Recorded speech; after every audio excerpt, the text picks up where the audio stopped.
Hello crafty friends, it's Jess from jesscrafts.com, and today I'm here to share a card featuring Fawn and Newton's Nook designs for Tupelo Designs LLC. I picked up the Give Thanks mice in a recent haul and also this triangle stencil. I believe it's called Vivian, and it's by Hero Arts and Basic Gray. And they're from 2 different months, but I do like to make sure that I go back and use some old supplies over again. And today's card, I'm trying to focus on some little less traditional fall colors in the sense of mixing some of those oranges and yellows with a turquoise. And I'm starting by taping down my stitched rectangle panel to my craft sheet and masking off a portion of the stencil. Rather than stenciling the whole background, I'm just going to stencil a stripe across the paper. If masking seems like a little bit too much work, you're worried that you might get it a little bit crooked, you could just stencil a piece of paper, then cut it into a strip and just mount the strip onto the cardstock as well. That might make things a little bit easier, but I like the look of things being masked off. And so I'm going to apply the ink directly on, and I'm using this masking tape to cover the sides. You can see that I made the painter's tape a little bit less sticky by rubbing it onto my arm first, and that just takes away some of the stickiness. I'm using fossilized amber, carved pumpkin, and spiced marmalade. I did find that it was a little bit difficult to distinguish the spiced marmalade from the carved pumpkin. When you're blending them, if you stamp them, it's a little bit more clear, but basically the spiced marmalade has a little bit more red to it, which is kind of what I was going for originally. So I'll pull that up and you can see there's sort of a fade from a dark yellow to a true orange to a reddish orange. And while this effect is going to generally get subtle on the card because I will be layering a lot on top of it.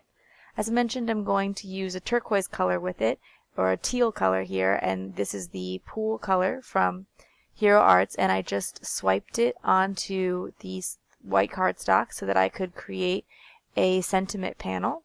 And I'm going to use the same Hero Arts ink to stamp out some leaves from a Newton's Nook stamp set in just a few minutes. But I first wanted to create the sentiment strip, and I find it better to customize and make sure that everything is in the same color, whereas if I tried to find a random piece of teal cardstock for my collection, it wouldn't match perfectly with my stamping. So I just have a tendency to create my own. And I will cut little fishtail banner edges there.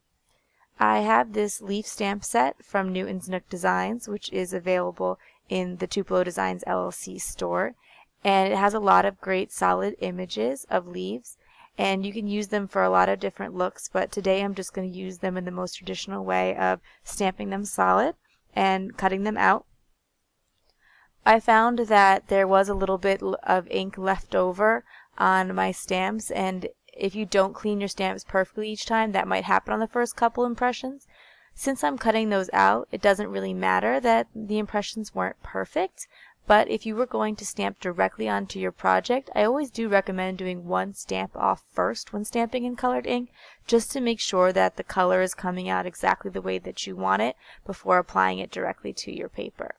And I picked 3 of the smaller leaves from the stamp set, not the very smallest, because I do want them to be somewhat proportional to the mice.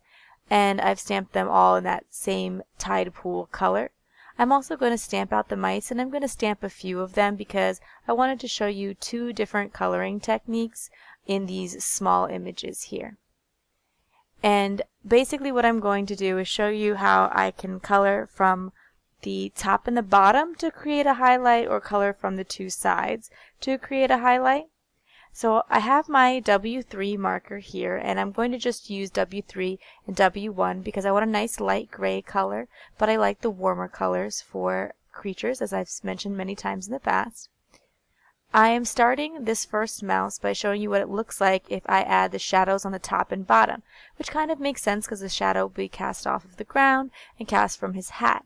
But what I found is it doesn't really make sense that the highlight would be across the center of the mouse in that direction, because then it kind of also implies that the mouse is rounded from the top to the bottom, but more realistically the mouse, in my opinion, would be rounded from the sides. And the highlights, I think it's more important to think about how the highlights make the critter look than how they make sense in terms of where exactly shadow would be cast. What's more important is that your critter look realistic. And so there are the two options, with the highlight going across horizontally or the highlight going across vertically. I feel like the vertical highlight makes the mouse look more realistic, so that's the one that I decided to go for. And I just colored some of the other smaller details of the mouse off camera. I fussy cut all of these images. The mice do have a coordinating die that's available, but I wasn't sure how much I would use the die just because I'd only make a handful of Thanksgiving cards each year, but you can pick that up at Tupelo Designs LLC. As I was arranging the card, I knew what was most important is that the sentiment be a little bit towards the bottom, and I wanted to make sure that the placement of the mice made sense since they're a little bit the focus of the card and the leaves are just contributing to the background. So I found that the easiest thing to do was decide where they were going to go, place them down first with a little bit of foam tape to kind of emphasize them, and then worry about fitting the leaves around them. Because even if I wanted a leaf to look like it was tucked under them, I would be able to tuck it under just a little bit because they are popped up on foam tape, but I could also trim a leaf and just tuck the trimmed edge underneath. And in order to get the effect of sort of a random collection of falling leaves, I'm going to make some leaves overlap each other, then falling from different directions. I don't want to create too much of a straight line.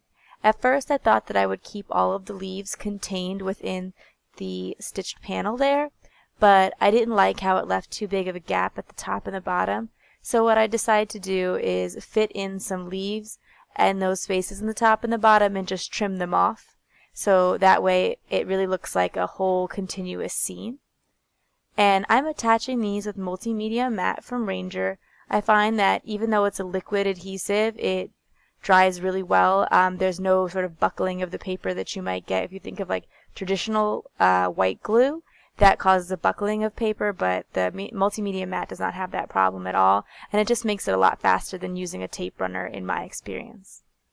I'm going to cut off the edges of the leaves that are just a little bit too long, but you see there that I made a little bit of a mistake and I cut into my stitched panel while trimming that off because I was working a little too quickly. And so rather than be too concerned about it, I'm just going to kind of trim up the panel so that it looks like that's where the panel ended. And I'm at it on some black cardstock, and that's going to be it for my card today. If you like this video, please give it a thumbs up. If you're interested in more crafting tutorials, including cards featuring Lawn Fawn or Newton's Nook designs, please be sure to subscribe to my channel.